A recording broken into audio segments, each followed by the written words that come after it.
Hello నమస్తే, welcome to పాడ్కాస్ట్లో ఈరోజు మనతో పాటు ఉన్నారు మాజీ మంత్రి, Suryapet MLA, BRS party senior నేత జగదీష్ రెడ్డి గారు. నమస్తే. నమస్తే. 10 ఏళ్ల మీ పాలన రెస్ట్ దొరికింది, మీకు 70 రోజులు అయింది. ఎలా అనిపిస్తుంది? అంటే కోర్స్ రాజకీయాలలో సహజమైన విషయం. ఒకే పార్టీ అధికారంలో ఉంటుంది అనుకోవడం కూడా అది పొరపాటు. అదంతా కూడా తెలిసిన వాళ్ళమే, మనం ఇబ్బంది ఏం లేదు. సరే, మాకు రెస్ట్ ఉంది అనేది ఒకవైపు అయితే, కొంచెం వచ్చిన ప్రభుత్వం పరిపాలన పైన కరెక్ట్గా దృష్టి పెట్టి వాళ్ళు ఏదైతే హామీలు ఇచ్చిండ్రో వాటిపైన దృష్టి పెట్టి పనిచేస్తే బాగుండేది. కానీ దురదృష్టవశాత్తు వాళ్ళు వెంజెన్సీతో పనిచేస్తున్నారు. ఏదో పాత ప్రభుత్వం మీద కక్ష తెచ్చుకునే పద్ధతులు, ఆ నాయకుల మీద కక్ష తెచ్చుకుంటున్న పద్ధతులు, ఈ రాష్ట్ర ప్రభుత్వం ప్రతిష్టను దెబ్బతీసే పనులు చేస్తున్నారు. మొత్తం రాష్ట్రం పరువు తీసి దెబ్బతీస్తే అది చాలా దీర్ఘకాలికంగా చాలా ప్రభావం ఉంటుంది. దాని ప్రభావం రాష్ట్రం పైన, పర్టికులర్గా నీళ్ళ విషయంలో కొన్ని సందర్భాల్లో కేసీఆర్ గారు అవతల వాళ్ళకి అర్థం కాకుండా కొన్ని పనులు చేస్తున్నాడు. ఎందుకంటే నీళ్ళు తీసుకోవడంలో ఆంధ్రప్రదేశ్లో మనకి ఎంత నష్టం జరిగిందో దాన్ని దృష్టిలో పెట్టుకొని 4-5 రాష్ట్రాల మధ్యన షేరింగ్ కాబట్టి వాటర్ అంతా కూడా వాళ్ళు ఎట్లయితే ప్రాజెక్టులు అనుమతులు లేకుండా కట్టుకొని, ఎందుకంటే అవార్డు వచ్చేటప్పటికి, ట్రిబ్యునల్ అవార్డు వచ్చేటప్పటికి కట్టిన ప్రాజెక్టులు వేస్ట్ అవుతుంది కాబట్టి పబ్లిక్ మనీ మేము ఏదో కొంత ఇస్తాము అని చెప్పి అనే పద్ధతులు ఉండేటట్టు వాళ్ళు అయితే చేసినారు. కేసీఆర్ గారు కూడా ఆ పద్ధతుల్లోనే కొంత ప్రయత్నం చేసినారు. అటువంటి విషయాలు బయటికి పోకూడదు, అయితే దురదృష్టవశాత్తు వీళ్ళకి అది అర్థం కాక కొంత నష్టం జరిగే పద్ధతిలో పనిచేస్తున్నారు. అది చూస్తే కొంత బాధగా అనిపిస్తూ ఉంది. కానీ మీరు వెంజెన్సీతో వెళ్తున్నారు అంటున్నారు, కానీ వాళ్ళు చెప్తోంది 10 ఏళ్ళుగా వాళ్ళు చెప్పింది కూడా విధ్వంస పాలన, దోపిడీ, 1,00,000 కోట్లు ఇలా చెప్తూ వచ్చారు. అదంతా తేల్చాలనే ఆతృత కాంగ్రెస్ ప్రభుత్వంలో కనపడుతుంది. అది ఒక తెలివి తక్కువ మాటలు. అవ్వాలంటే సరే, రాజకీయంగా ఓట్ల కొరకు ఏదో చెప్తున్నారు. రాజకీయాల్లో చాలాసార్లు చూస్తున్నాం మనం, అబద్ధాలు మాట్లాడి అవతల వాళ్ళ మీద బురద జల్లి అట్లా తీసుకుంటారు అనేది మనకు తెలుసు, చూస్తున్నాం మనం ఈ మధ్యకాలంలో. అయితే దాని వరకు అది ఓకే. కానీ ఇప్పుడు ప్రభుత్వం రాగానే అర్థం అవ్వాలి, కనీసం ఆఫీసర్లను పిలుచుకొని ముందు మాట్లాడుకోవాలి. ఆఫీసర్లు, ఎందుకంటే ఆఫీసర్లు అవ్వాలి, వాళ్ళ ఆఫీసర్లు ఇవ్వాలైనా వాళ్ళ ఆఫీసర్లు, రేపు మళ్ళీ ఇంకో ప్రభుత్వం వచ్చిన వాళ్ళే ఆఫీసర్లు ఉంటారు. కాబట్టి ముందు వాళ్ళని కాన్ఫిడెన్స్లో తీసుకొని ఏముంది, ఏం జరిగింది, అసలు గతంలో మనం అనుకున్న వాటిల్లో నిజం ఎంత ఉంది, అబద్ధం ఎంత ఉంది అని చూసుకోవాలి. ఏం మాట్లాడినరు గతంలో మొత్తం వీళ్ళు ఇచ్చిన ఫీడ్బ్యాక్తోని టాప్ టు బాటం పైన ఉన్న వాళ్ళు కూడా, ఢిల్లీలో ఉన్న వాళ్ళు కూడా, 2 జాతీయ పార్టీల నాయకులు కూడా అదే మాట్లాడినారు. 1,00,000 కోట్ల అవినీతి, 1,00,000 కోట్లు. అసలు దాని మీద ఖర్చు అయింది 86,000 కోట్లని ఇప్పుడు మనం వాళ్ళే చెప్తున్నారు. అయిపోయింది, అక్కడే తేలిపోయింది కదా. ఖర్చు 86,000 కోట్లు అయినప్పుడు 1,00,000 కోట్లు అనేది పైగా నీకు అన్ని ప్రాజెక్టులు, అంత మెటీరియల్ అన్నీ కనబడుతున్నాయి. దాన్ని ఎట్లా రమ్మాలి, ప్రజలు ఎట్లా చూస్తారు? సో ఇప్పుడు మేము ఆనాడు ప్రభుత్వంలో ఉన్నాం, సహజంగా ప్రతిపక్షాలు మాట్లాడితే ప్రజలు పట్టించుకోలేని భావంతో పోయినాం మేము. ఇప్పుడు మాకు ఇంకా గొంతు పెద్దగా ఉంటుంది. ఇప్పుడు వాళ్ళు ఏదనుకుంటున్నారు, కానీ ఒకసారి కేసీఆర్ గారు బయటకు వచ్చి విషయాలను ప్రజలకు వివరిస్తే పటామంచలు అయిపోతాయి ఇవన్నీ కూడా. వీళ్ళు చేసే అబద్ధాలు, దుష్ప్రచారాలు అన్నీ కూడా తెలిపోతాయి. సో దాని మీద నిలబడలేరు, అట్లా అబద్ధాల మీద ప్రభుత్వాన్ని నడపలేము. కానీ కేసీఆర్ గారు మాట్లాడితే వాళ్ళు చేసిన విమర్శలన్నీ పటాపంచలు అవుతాయేమో, ఆరోపణలన్నీ పనికి రాకుండా పోతాయేమో. కానీ పగిలిపోయిన మేడిగడ్డ పిల్లర్ల సంగతి ఏంటి? మేడిగడ్డ చాలా స్పష్టంగా కేసీఆర్ గారి నుంచి చెప్తే బాగా వస్తుంది, మనం చెప్పడం కాకుండా. ఎందుకంటే దాదాపు ఒక 13 రకాల కన్స్ట్రక్షన్స్లో, ప్రాజెక్టుల్లో, లిఫ్ట్లలో, సొరంగ మార్గాలలో, కాలువలలో అదొక చిన్న పార్ట్. పైగా దానికి సంబంధించి ఎప్పుడు కూడా ప్రభుత్వం అంటే పరిపాలకులు ఏం చేస్తారు, పాలసీ మ్యాటర్స్ డిసైడ్ చేస్తారు. సింపుల్. టెక్నికల్ విషయాలు చూడాల్సింది టెక్నీషియన్స్, ఎక్స్పర్ట్స్, ఆఫీసర్స్ వాళ్ళు. మనకు తెలియదు కదా దాంట్లో. సపోజ్ ఇప్పుడు మీరు ఇక్కడ ఉన్నారు, ఇంటర్వ్యూ చేస్తున్నారు, నేను ఇక్కడ కూర్చొని మాట్లాడుతున్నాను. ఇవన్నీ మనం చూడలేం కదా, మంత్రం కాదు కదా. ఇదేంటిది ఇందులో ఏం క్వాలిటీ పెడతారు, ఏం పెడతారు, ఏంది అనేది మనం కాదు. సో అట్లా ఒకవేళ అక్కడ జరుగుంటే దాని మీద యాక్షన్ తీసుకోవాలి. ఒకవేళ మానవ తప్పిదమే ఉంటే దాని బాధ్యతలో వాళ్ళ మీద చర్యలు తీసుకుంటాం. లేదు అదర్వైజ్ భూమి కింద భూమి పొరల్లో ఏమైనా తేడాలు ఉండటం, వీళ్ళు ఎక్స్పర్ట్ చేసిన దానికంటే ఇంకా లోపలికి ఎక్కడమైనా లూజ్ ఆయిల్ ఉండడము, దీని బరువు ఎక్కువ అవడము లాంటిది. అయితే ఇక్కడ ఒకటి ఏంటంటే మనం గమనించాల్సింది, కొట్టుకోపోలే ప్రాజెక్ట్, ఒక పిల్లర్ కుంగింది. ఇట్లాంటి చాలా సందర్భాల్లో జరిగిన భారీ ప్రాజెక్టులు కట్టినప్పుడు. ఎందుకంటే సీజన్స్ మారుతాయి కదా, 1 సంవత్సరం 2 సంవత్సరాలు 3 సంవత్సరాలు పడుతుంది కదా సమయం. అట్లా కొన్ని సందర్భాల్లో కొట్టుకుపోయినాయి కూడా ఉన్నాయి ప్రాజెక్టులు. దేశం అంతటి ఉంది, ప్రపంచం అంతటి కూడా ఉంది. ఇట్లాంటి జరిగినప్పుడు అనుభవాలు ఉన్నాయి. తీసుకొస్తే మా ఎక్స్పర్ట్స్, ఇంటర్నేషనల్ ఎక్స్పర్ట్స్ కూడా తీసుకొచ్చి చూపించి, ఈ ప్రభుత్వంగా చేయాల్సిన బాధ్యత ఏంది, వెంటనే నువ్వు దాన్ని మళ్ళీ దాన్ని రెస్టోర్ చేసేసి నీళ్లు 1,00,000 ఎకరాలకు నీళ్ళు అందించాల్సిన ప్రాజెక్ట్ కాబట్టి దానిపైన దృష్టి పెట్టాలి. ఇప్పటికి కూడా వాళ్ళు దానిపైన లేదు దృష్టి. ఎంతసేపు ఏదో విమర్శ చేద్దాం, పొద్దుగడుపుకుందాం, ఇంకేమైనా దొరికితే కేసు పెడదాం, ఏం తెలివి తక్కువ. ఇక్కడ ఇంకొక ఇష్యూ ఏంటంటే, ఈ ప్రాజెక్టుకు సంబంధించిన మొత్తం నిర్మాణంలో లోపాలు ఉన్నాయని కేంద్ర ప్రభుత్వానికి సంబంధించిన ప్రాజెక్టుల నిర్వహణ సంస్థ చెప్పింది.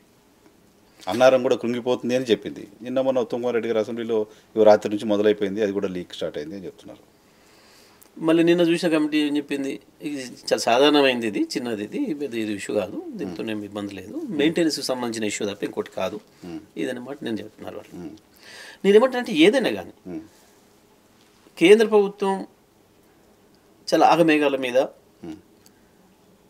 2 రోజులు ఎలక్షన్ పోలింగ్ ఉందనగా ఒక్కటే రోజు నాడు ఢిల్లీలో కూర్చొని అక్కడనే తయారు చేసి ఎవరు రాలి ఆఫీసర్, మీ అందరు సాక్షిగా ఫిజికల్ వెరిఫికేషన్ లేదు, రాలే కదా, వస్తే మీడియాలో వచ్చేది కదా, ఒక మనిషి కూడా రాలే, ఒక మనిషి కూడా రాకుండా అక్కడే కూర్చొని రాసి పంపినారు అంటే ఏంది అని అర్థం ఏంటి? స్పష్టంగా కేసీఆర్ని ఇక్కడ నిలువరించాలి అని ఒక అండర్స్టాండింగ్తో కాంగ్రెస్ బీజేపీ కలిసి పనిచేసినాయి. It is very clear. కలిసి పనిచేసినాయి అంటే ఇద్దరు మాట్లాడుకొని చేసిరని కాదు. బీఆర్ఎస్కు నష్టం కలిగించే పద్ధతుల్లో, కేసీఆర్ గారి ప్రతిష్టకు భంగం కలిగించే పద్ధతుల్లో, ప్రజల్లో అనుమానాలు వచ్చే పద్ధతుల్లో ఆనాటి కేంద్ర ప్రభుత్వం, బీజేపీ పార్టీ 2 కలిసి పనిచేసినాయి. దాని ఫలితమే ఆ రిపోర్ట్. దాని ఫలితం ఒక ప్రాజెక్టు ఏదైనా ప్రమాదం జరిగితే ఇంత బిల్డింగ్ కూలితేనే దాని మీద చేయరా అంటే నెలల తరబడి బాధ్యత తీసుకుంటారు. ఎక్కడెక్కడ ఎక్స్పర్ట్ వచ్చి ఇంకో ఒపీనియన్ అడిగి సెకండ్ ఒపీనియన్ తీసుకొని ఎన్నో తీసుకొని కానీ నివేదికలు ఇవ్వరు. పైగా ప్రైమరీ రిపోర్ట్ ముందు ఇచ్చిన తర్వాత కంప్లీట్ రిపోర్ట్ ఇస్తుందా? ఏది లేదు, ఆఫీసర్ రాలేదు, ఎక్స్పర్ట్ రాలేదు, చూడలేదు, ఆన్ని కూర్చొని ఢిల్లీ కూర్చొని అర్జెంట్గా తయారు చేసేసి ముందు రోజు కిషన్ రెడ్డి మాట్లాడాడు, తెల్లవారి పేపర్లు వచ్చింది అఫీషియల్గా. కిషన్ రెడ్డి ముందు రోజు మాట్లాడేసి అంటే దీని అర్థం స్పష్టంగా కనబడుతుంది. ఏంటి అంటే ఎట్టి పరిస్థితిలో బీఆర్ఎస్ను మళ్ళీ ఇక్కడ అధికారంలో రానియొద్దు, కేసీఆర్ 3వ ముఖ్యమంత్రి కానివ్వద్దు అనేది వాళ్ళ లక్ష్యంగా ఉంది. సో రాజకీయంగా నష్టం చేసింది మీకు అది 100%, అందులో డౌట్ ఏం లేదు. డెఫినెట్లీ రాజకీయంగా నష్టం జరిగింది. సో కేసీఆర్ గారు మొత్తం కాళేశ్వరం ప్రాజెక్టుకి సంబంధించి జగదీష్ రెడ్డి గారు నేనే కట్టా, నా మానస పుత్రిక అంటూ ఆయన పదే ఆయనే డైరెక్షన్ ఇచ్చి, ఆయనే డిజైన్ చేసి, ఆయనే కట్టారు అనేది ఎక్కువగా ప్రజల్లోకి వెళ్ళడం కారణంగా కూలడము కుంగడము జరిగినప్పుడు కూడా నేచురల్గా కేసీఆర్ గారు క్లెయిమ్ చేసుకోవడం, ఆయనకి యాక్టివేట్ చేయడం జరుగుతుందిగా. జరిగింది, మేము దాన్ని కాదంటలేము. డెఫినెట్గా మేము దాన్ని ఇప్పుడేం కాదంటాం లేదు. విచారణ చేసి కరెక్ట్గా ఎక్కడ లోపం జరిగింది, నేనేమంటే నిర్మాణంలో లోపం జరిగిందా అంటే మెటీరియల్లో ఏమైనా మెటీరియల్ వాడటంలో ఏమైనా పొరపాటు తప్పుడు మెటీరియల్ వాడినరా, ఏమైనా తక్కువ క్వాలిటీ మెటీరియల్ వాడినరా, దానివల్ల నష్టం జరిగిందా, లేదా డిజైన్లోనే లోపం జరిగిందా, వాళ్ళు ఎస్టిమేట్ చేయడంలో ఈ భూమి పొరల్ని కిందికి పోయి ఎస్టిమేట్ చేసేది దానికి సంబంధించి అక్కడ లోపం జరిగిందా, అన్నీ ఉన్నప్పటికీ మన ప్రెజర్ ఎక్కువై జరిగిందా ఏంది అనేది దానిపైన చూడాల్సింది. ఇప్పుడు నిపుణులందరూ కూడా తేల్చాల్సింది గది. అంత దూరం అంత లోతు పోతే తప్ప అది అంత ఈజీగా ఎవరి మీద పెట్టేది కాదు. ఓకే, ఈజీగా ఏదో ఒక్క కేసు పెట్టి ఒకరి అధికారులను అరెస్ట్ చేసి చూడదు కాదు అది. సో ఇప్పుడు ఈ వెంజెన్స్కి పోవడం కంటే కూడా నీళ్ళు ఇవ్వడం పైన దృష్టి పెట్టాలి ప్రభుత్వం. 100% కదా, ప్రభుత్వం బాధ్యత కదా అది. దానివల్ల జరిగే నష్టం ఎక్కువ, పిల్లర్ కొమ్మడం వల్ల జరిగే క్రాప్ పోతే. ఇప్పుడు నెక్స్ట్ ఒక క్రాప్ పోయినా కూడా 15-20 లక్షల పైన ఇవాళ దబ్బుకున్న వర్షాలు వస్తేనేమో పర్వాలేదు, మిగతా వాటి వాళ్ళ చెరువు నుండి వస్తే ఓకే. అదర్వైజ్ ఇక్కడ వర్షాలు రాకుండా పైనుంచి ప్రాణహిత వస్తే మనం చెల్లించే మూల్యం మామూలుది కాదు. 1,40,50 లక్షల ఎకరాలలో పంట నష్టపోతాడు రైతు. ఒక్క పంట నష్టపోయినా ఎంత నష్టపోయినట్టు రైతు? 1,000 కోట్లు. ఇవాళ సాగర్ కింద చూస్తున్నాం.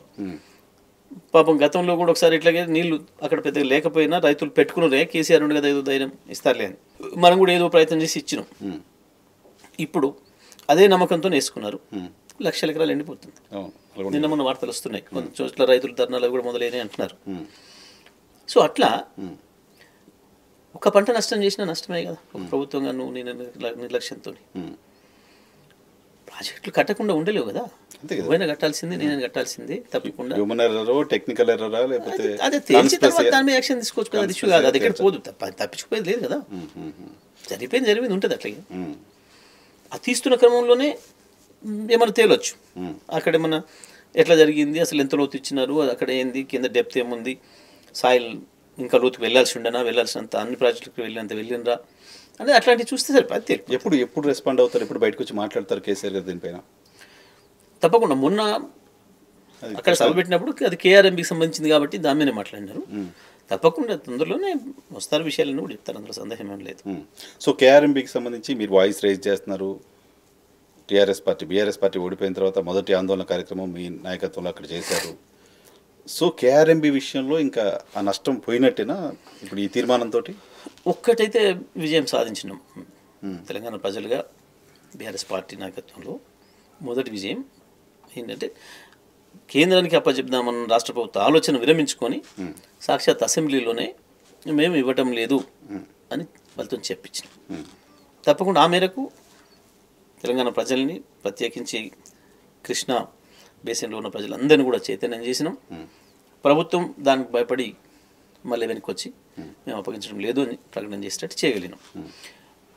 అయినా ఇంకా ఉందా ఆ భయము అని అంటే తప్పకుండా ఉంటుంది. ఎందుకంటే నాగార్జున సాగర్ని వెనక్కి తెచ్చేంతవరకు ఆ సమస్య ఉన్నట్లే. నాగార్జున సాగర్ ఇంకా తెలియదు అసలు. దానికి సంబంధించి కనీసం ఒక ఉత్తర ప్రత్యుత్తరం కూడా లేదు ఇప్పటికి కేంద్రానికి. వీళ్ళు అసలు కరెస్పాండెన్స్ లేదు. నాగార్జున సాగర్ మాకు ఇవ్వండి అని చెప్పి రావట్లేదు, ఇంత రాయాలి ఇప్పటికి కూడా. కేఆర్ఎంబి మాకు ఇవ్వాలని తీర్మానం చేసి పంపించాం కానీ మనం తీసుకోలేదు. ఇంకా వాళ్ళు ఆ రోజు సంతకాలు పెట్టి వచ్చిండ్రు అనేది వాస్తవం, అంత పత్రికల్లోనే వచ్చింది. మేము ఆరోపణ చేయలేదు, పత్రికల్లో వచ్చినాక మేము దాని మట్టాను రియాక్ట్ అయ్యాం అందరం కూడా. ఆ తర్వాతనే వాళ్ళు అదే బుకాయింపు చేస్తూ మీరే ఇచ్చిర్రు అని చెప్పడం మొదలుపెట్టారు. మీరు చూడండి స్పష్టంగా, ఇవ్వకపోతే ఇవ్వలేదు అనేది ఉండాలి. ఇస్తే ఇగో ఈ పలానాడు మీరు ఇచ్చేసిర్రు, మేము వచ్చేటప్పటికైనా చూపించాలి. అది లేకుండా ఉత్తనే నోటి మాటలతో మీరు ఇచ్చిర్రు అన్నారు. మేము కాగితాలు, డేట్లతో సహా, మినిట్స్తో సహా అన్ని బయటపెట్టిన తర్వాత ఇలా వెళ్ళి కాబడ్డారు. ఇప్పుడు అది కేసీఆర్ ప్రజల్లో పోయిండో చర్చ మొదలైంది తీవ్రంగా. దాంతో మళ్ళీ భయపడి వెనక్కి వచ్చిర్రు. కానీ అయితే ఇప్పటికి కూడా ఈ రోజు వరకు కూడా సాగర్ను మాకు వెనక్కి అని చెప్పి వీళ్ళు ఇప్పుడు ఉత్తరం రాసింది కానీ, డిమాండ్ చేసింది కానీ ప్రధానమంత్రికో, కేంద్ర ఇరిగేషన్ శాఖ మంత్రికో లేదా కేఆర్ఎంబికో ఉత్తరం పెట్టిన సందర్భం ఇప్పటికి కూడా లేదు. సో సాగర్ ఆయకట్టు రైతాంగం ఇంకా ప్రమాదంలోనే ఉంది. డెఫినెట్గా.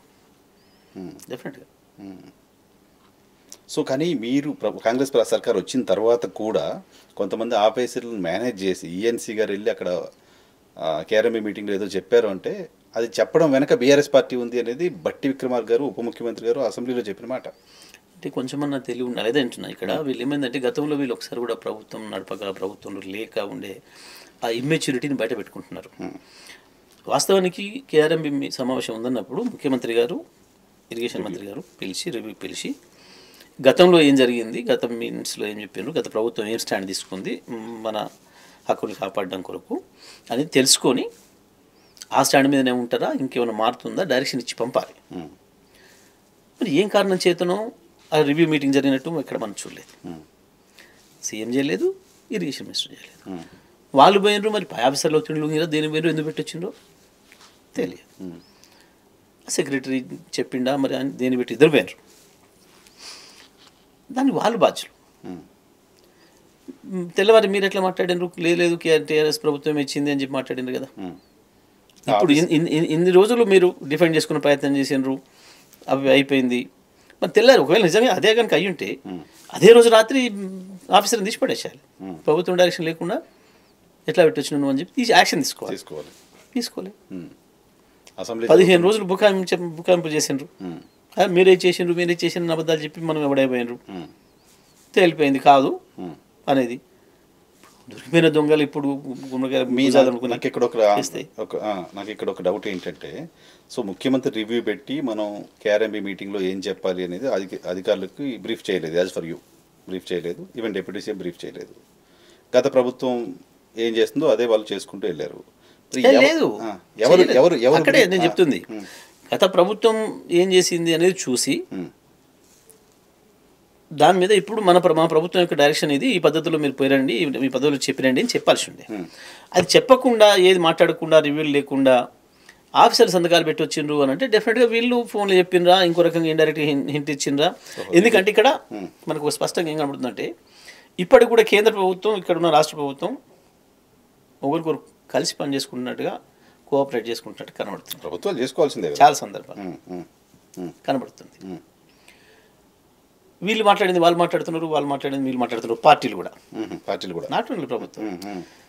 మన అసెంబ్లీ చూసారు, ఇద్దరు ఒకటి స్టేట్మెంట్లు ఉన్నాయి. కాంగ్రెస్ ఏం దాడి చేస్తుందో వీళ్ళు అట్లా చేసినారు. ఇవాళ బయట చూస్తే కూడా కాంగ్రెస్ బీజేపీ తిట్టుకోవడం లేదు. వాళ్ళిద్దరూ ఒకటే వర్డ్స్ మా మీద వాడుతున్నారు. టార్గెట్ బీఆర్ఎస్ గత 5 ఏళ్ళు అదే చేసినారు, ఇప్పుడు అదే చేస్తున్నారు. బహుశా కేంద్రంతో మేము మంచిగా ఉంటాం అని ఏదైతే వీళ్ళు మాట్లాడినారో, నాకు తెలిసి అదే పద్ధతుల్లో కేంద్రాన్ని సాటిస్ఫై చేయడం కొరకు అప్పచెప్పాలని నిర్ణయం తీసుకుంటున్నారు. కాకపోతే దానికి రివ్యూ పెట్టకూడదు కాబట్టి పెట్టలేదు. రివ్యూ పెడితే అఫీషియల్గా ఉంటుంది కాబట్టి పెట్టకుండా చేసినట్టున్నారు. ఏదో రహస్య ఒప్పందంలో భాగంగా చేసినట్టు కనబడ్డది మనకు. సో ఏం ఆశిస్తుంటుంది కేంద్రం మాత్రం కేఆర్ఎంపీ పైన హక్కులు తీసుకోవడం ద్వారా ఏం సాధిస్తుంది? తప్పకుండా. ఎందుకు అని అంటే వాళ్ళ రాజకీయ అవసరాలు వాడతారు. మనకు తెలుసు బీజేపీ కానీ కేంద్ర ప్రభుత్వం కానీ వాళ్ళ రాజకీయ అవసరాల కొరకు అన్ని సంస్థలని అడ్డగోలుగా వాడుతున్నారు.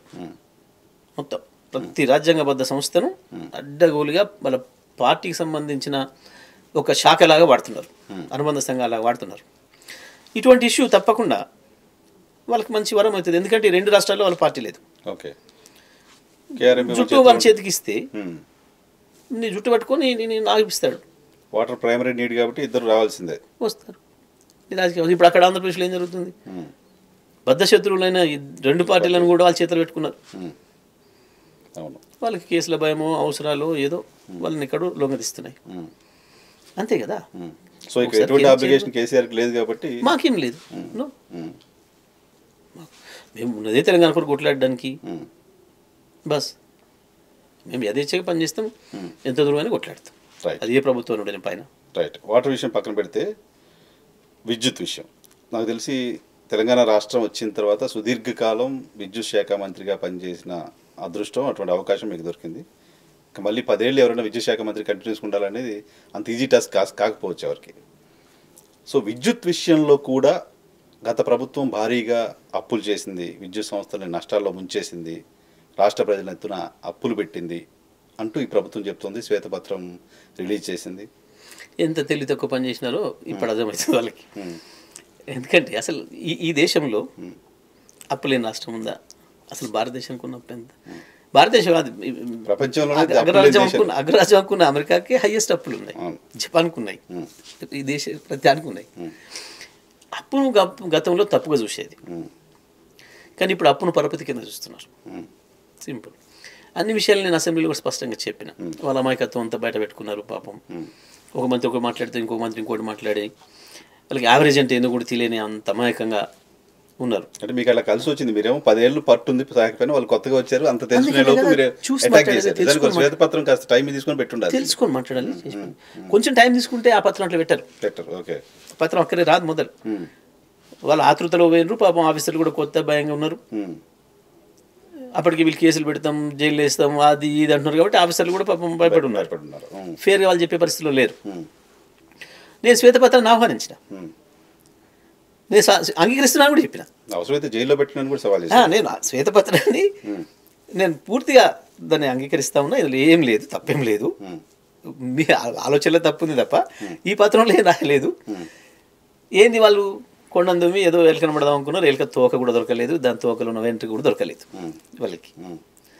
అసలు లేదు, స్కోపే లేదు. ఎందుకంటే ఈ ప్రభుత్వం వచ్చిన నాటికి అప్పులతో వచ్చింది. తెలంగాణ రాష్ట్రం పుట్టినాడు అప్పుతో పుట్టింది. ప్రాథమికమైన విషయం, తెలంగాణ రాష్ట్రం పుట్టినాడు విద్యుత్ సంస్థలో మొత్తం అంత రాష్ట్ర ప్రభుత్వం కూడా 80,000 అప్పుతో వచ్చింది. 10,000 కోట్ల మిగులు బడ్జెట్తో ఇప్పించేవాడు. అయితే ఇక్కడ ఒకటండి, పాపం చాలా మందికి తెలియక అమాయకంగా మిగులు రాష్ట్రాలు వేరు, అప్పు ఉండడం వేరు. మిగులు రాష్ట్రాలు ఎంత ఎక్కువ మిగులు ఉంటే అంత అప్పు ఎక్కువ దొరుకుతుంది. ఓకే, మిగులు రాష్ట్రం అనేది దాని నిర్వచనం ఏంది తెలియదు వీళ్ళకు, అప్పుల నిర్వచనం తెలియదు. అది వచ్చిన చిక్కు పాపం. ఇప్పటికి కూడా మిగులు రాష్ట్రమే తెలంగాణ. అసలు మిగులు రాష్ట్రంగా లేకపోతే అప్పు దొరకడే కష్టం. ఓకే, ఎంతో కొంత మిగులు ఉంటేనే అప్పు వస్తుంది. సింపుల్. మీకు వ్యాపారంలో 10 కోట్ల లాభం ఉందని చూపిస్తేనే ఇంకోటి 20 కోట్లు అప్పిస్తాడు. అది లాసులోనే ఉంది అంటే కష్టం వాడు. సో అట్లా వీళ్ళకు అది తెలియక, అది లేక, ఆ పరిజ్ఞానం లేక తొందరపడతనంతో ఏందో ఉంది అని ఎవరు అంతకుముందు ఎవడో ఈ కొంతమంది సెల్ఫ్ స్టడీ మీద ఉంటారు, వాడు ఊహించుకుంటాడు. ఈ పొలిటికల్ లీడర్లకు వాళ్ళకు ఉప్ప మేధావులని వీళ్ళకు ఒక భావన ఉంటుంది. వీళ్ళకి తెలియని విషయం వాడు చెప్పిండు కాబట్టి, వాడు చెప్పే విషయం వాడు కూడా తెలియని సంగతి తెలియదు. అప్పటికి వాడు పెద్ద ఫోర్స్ ఇచ్చిండు కాబట్టి దాన్ని నమ్మేసి గుడ్డిగా పోయినారు అందులోకి. ఏముంది, నేను స్పష్టంగా చెప్పిన, మాకు రాష్ట్రం వచ్చే నాటికి 24,000 కోట్ల అప్పు డిపార్ట్మెంట్లలో, ఇగో మీ ఆస్తిగిరి. ఇవాళ 10 ఏళ్లలో ఇంత అప్పు అయితే ఇగో ఇంత ఆస్తి పెరిగింది. పైగా సర్వీస్ ఇచ్చినాం కదా. ట్రైన్లు దాదాపు 5 సంవత్సరాలు వ్యవసాయ రంగానికి 24 గంటలు ఉచితంగా ఇచ్చిన ఏకైక రాష్ట్రంగా రికార్డు తెచ్చిన కదా భారతదేశంలో. పైగా ఇవాళ ప్రపంచంలో ఎక్కడి నుంచి ఇండస్ట్రియలిస్ట్ బయలుదేరినా హైదరాబాద్లో దిగుతున్నటువంటి కారణం పవర్. నీళ్లు, మిగతా ల్యాండ్ ఆర్డర్, రోడ్లు ఒకవైపు అయితే ప్రధానమైంది పవర్. రోడ్ సకాలు పోతే గంట వెనుకో ముందో పోతాడు, నీళ్ళు ఒకటి కావాలి. ఈ రెండు అందుబాటులోకి తెచ్చింది కాబట్టి కేసీఆర్ గారు ఆ ధైర్యంతో వాళ్ళందరూ కూడా వచ్చారు. రాష్ట్రం జిఎస్డిపి పెరిగింది. 4 లక్షల కోట్లు ఉంటే వాళ్ళ మన ఆస్తి తెలంగాణ ఇవాళ 13.5 లక్షల కోట్లకు వచ్చింది. మధ్యన డిమానిటైజేషన్ కొంత, కరోనా కొంత దెబ్బతీయకపోతే 17-18 లక్షల కోట్లకు పోతుంటాయి మనం. సడన్గా బ్రేక్లు కూడా మూడిటితో. సో అట్లా స్పష్టంగా చూపించినాం మనం. It is very clear. So శ్వేతపత్రంలో ఏం చెప్పిండ్రు పాపం, మొన్న ఏప్రిల్ నుంచి మాత్రమే 19.5 గంటలు ఇవ్వగలిగినాం యావరేజ్ అని చెప్పారు. అది వ్యవసాయ రంగానికి, గృహానికి, పరిశ్రమలకు, వాణిజ్య రంగానికి 24 గంటలు డొమెస్టిక్ అంతా ఉంది. నేను ఆ విషయం నేనే చెప్పిన కదా అసెంబ్లీలో, గత అసెంబ్లీలో నేనే స్వయంగా చెప్పిన. ఈ కారణాల చేత కొద్ది రోజులు ఇబ్బంది జరుగుతుంది. ఇప్పుడు ఎన్టీపీసీ ఇస్తానన్నది 1600 మెగావాట్లు వాళ్ళు ఇవ్వలేకపోవడం టైంకి, మనకు అనుకున్న ఎస్టిమేషన్లో శ్రీశైలం సాగర్లో ఈసారి ప్రొడ్యూస్ చేయలేకపోవడం, ఈ 2 కారణాల చేత కొంచెం తక్కువ పడింది. సో దానికి కొంత ఇబ్బంది పడ్డాం. సరే, ముఖ్యమంత్రి గారి దృష్టి తీసుకుపోయిన తర్వాత అసెంబ్లీ నడుస్తున్నప్పుడే అది జరిగింది. మా ఎమ్మెల్యేలందరూ, మా మిగతా కొలీగ్ మినిస్టర్స్ అందరూ కూడా దృష్టి తీసుకొచ్చిండ్రు. దెన్ అధికారులు పిలిచేస్తే ఈ పరిస్థితి సార్ ఇట్లా సడన్గా దొరకడం కూడా కష్టం అవుతుంది, బయట ఎక్కడి నుంచి తెస్తే కాస్ట్ కూడా ఎక్కువ అవుతుంది, ఇట్లా 20 రూపాయలు కూడా పడే పరిస్థితి ఉంది, అందుకని చెప్పి కొన్ని అవర్స్లో ఇట్లా మేము తగ్గించామని చెప్పినప్పుడు నేను సీఎం గారు చెప్తే నో నథింగ్ డూయింగ్, ఎంత ఖర్చు అయినా లేదు, దొరికితే తీసుకురండి భారతదేశంలో ఎక్కడైనా అని చెప్పారు. ముందే అగ్రిమెంట్ చేసుకోలేదు కాబట్టి మనం కొంచెం కష్టం అవుతుంది అనే విషయాన్ని సాక్షాత్తు అదే అసెంబ్లీలో చెప్పిన. అదే భట్టి గారు, అదే శ్రీధర్ బాబు గారు, ఇతరులు వైపు ఉన్నారు, చెప్పినాం. అది రికార్డే ఉంది. దానికి శ్వేతపత్రం కూడా 19.5 గంటలు ఎంతో ఏప్రిల్ నుంచి, మొన్న ఏప్రిల్ నుంచి మాత్రమే, అంతకుముందు కాదు, అంతకుముందు 24 అవర్స్ వాళ్ళు యాసిడ్ రాశారు అధికారులు. సో నాకు అర్థం కాని ఏంటంటే, గతంలో 24 అవర్స్ పవర్ తెలంగాణ రాష్ట్రం ఇస్తుంది అన్నప్పుడు కొంతమంది భారతీయ జనతా పార్టీకి సంబంధించిన నాయకులు ఏం మాట్లాడారు, ఉదయ్ స్కీమ్ వచ్చేది, ఇప్పుడు ఎక్కడైనా 24 అవర్స్ ఇస్తున్నారు, పెద్ద ఇష్యూ కాదు అని చెప్పారు. కాంగ్రెస్ పార్టీకి సంబంధించిన నాయకులు కూడా మేము వేసిపోయిన ప్రాజెక్టుల వల్ల ఇప్పుడు జనరేషన్ పెరిగింది కాబట్టి ఇస్తున్నారు, ఎవరైనా ఇస్తున్నారు. సో ఉదయ్ ఇప్పుడు ఉంది, ప్రాజెక్ట్స్ ఉన్నాయి, కానీ ఇప్పుడు ఎందుకు పవర్ ఉండట్లేదు? అది వాళ్ళు చెప్పాలి. వాళ్ళు చెప్పడం ఓకే సార్, రాజకీయంగా అడగట్లేదు, ప్రజలకు వాళ్ళ సమాధానం చెప్పాలి. నేను రాజకీయంగా అడగట్లేదు, సుదీర్ఘకాలం పనిచేసిన మీరు ఎక్కడ ప్రాబ్లం వస్తుంది? చాలాసార్లు స్టూడియోలో చాలాసార్లు పవర్లు పోతున్నాయి. సింపుల్ నిర్వహణ చేతగాక, పరిపాలన అనుభవం లేక, అన్నిటి మించి ఆ రంగం యొక్క ప్రాధాన్యత తెలియక, కేసీఆర్ ఉత్తానే అనలే 24 గంటలని, మొత్తం దేశానికి, ప్రపంచంలో ఉండే పారిశ్రామికవేత్తలకు ఒక విశ్వాసం ఇవ్వటానికి, ప్రజలకు విశ్వాసం ఇవ్వటానికి ఆ మాట చెప్పింది. అయితే నేను మీరు అన్న విషయం చాలా సందర్భాల్లో శాసనసభలో కూడా మాట్లాడినాను. వాళ్ళు భట్టి గారు వీళ్ళు మాట్లాడినప్పుడు ఏదో మేము పెట్టిపోయిన ప్రాజెక్టులకి వచ్చేసింది ఇప్పుడు కరెంటు అదని మాట్లాడితే, మరి మీరు పెట్టిపోయిన ప్రాజెక్టులకి కరెంట్ వచ్చి ఉంటే వైనాట్ ఆంధ్రప్రదేశ్, వైనాట్ కర్ణాటక,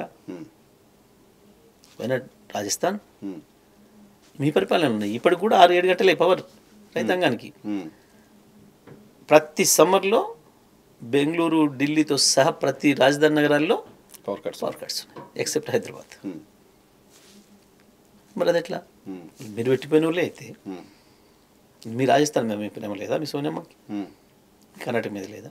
ఆనాడు సమైక్య ఆంధ్రప్రదేశ్లో మొత్తం వాళ్ళే కదా ప్రధానం చేసిన వాళ్ళు. ఎందుకు రావట్లేదు మరి? ఏంది? ప్రజల మీద ప్రేమ ఉండాలి, ప్రజలకు ఇవ్వాలని తపన ఉండాలి, రాష్ట్ర భవిష్యత్తును ఎట్లా ముందు తీసుకుపోవాలని సోయి ఉండాలి. ఇవి లేవు పాపం. వాళ్ళు వచ్చింది వేరు, వాళ్ళ పర్పస్ వేరు. కాబట్టి ఆ బిజీలో ఉన్నారు, దీనిపైన దృష్టి లేదు. కేవలం దృష్టి పెట్టలేకపోవడమే కారణం. 100% అందులో డౌట్ ఏం. కొనుగోళ్ళు అగ్రిమెంట్స్, పాత అగ్రిమెంట్సే కదా అవన్నీ. అదంతా చేసుకుని రోజువారీ కొనాలి పవర్. రోజువారీ కొనాలి. కొంతనేమో శాశ్వతమైన ఉంటాయి, లాంగ్ టర్మ్ ఒప్పందాలు ఉంటాయి, షార్ట్ టర్మ్ ఒప్పందాలు ఉంటాయి. కొంతనేమో రోజు కొనుక్కోవాలి.